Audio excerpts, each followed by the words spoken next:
At least I wondered this as we get ready to cover this event today at the White House. You know, one thing he can do for all of these kids turned activists is to say, I'm going to ask my allies in the media and online to stop smearing you, to stop accusing you of being actors, to stop calling this a hoax. I mean, these are people that also, what they have in common, the people smearing the students from Parkland, Florida, with his base, is that they're his supporters. They're some of the same voices that echoed his messages.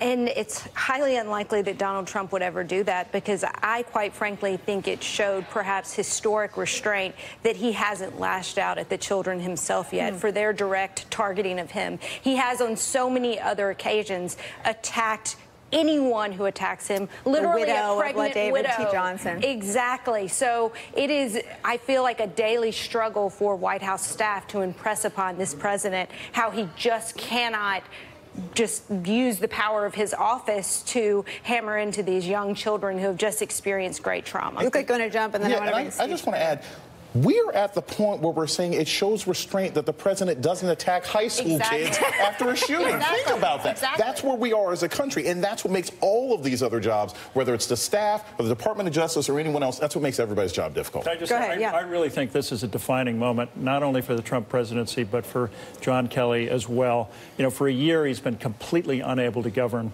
and Kelly's been unable to tell him hard truths. And I think Kelly needs to go in and say, Mr. President, this movement is a really serious thing. If you don't get out in front of it, it will sweep you away. I think he needs to make a grand bargain. I think he needs to, you know, he doesn't have, he's not a prisoner of ideology.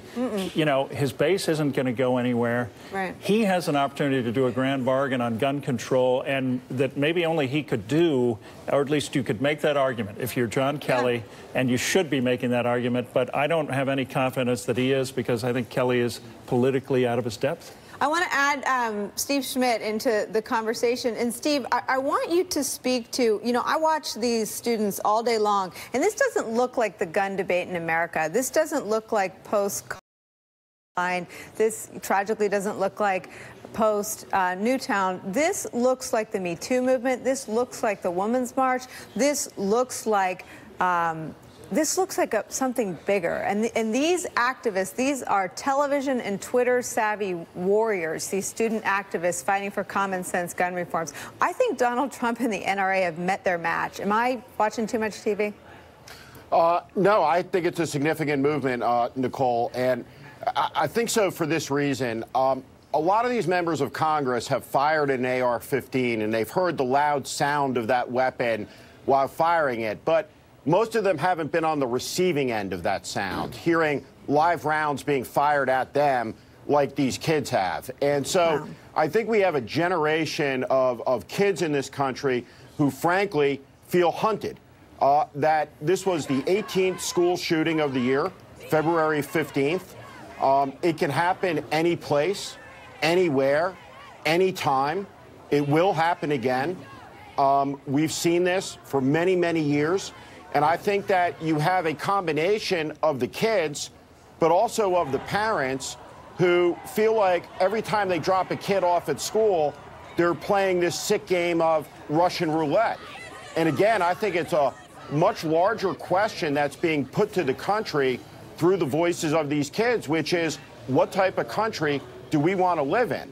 Steve, let me just interrupt you and just tell our viewers and you what we're looking at. The president's walked into the room. We're going to keep talking for another minute, because, Steve, I want you to answer now, and then we'll come back to you on the other end of this. The whole table is going to watch this together.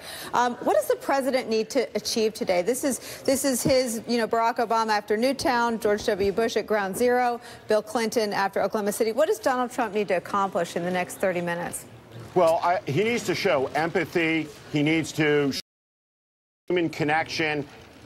These parents, these children, the survivors of these tragedies.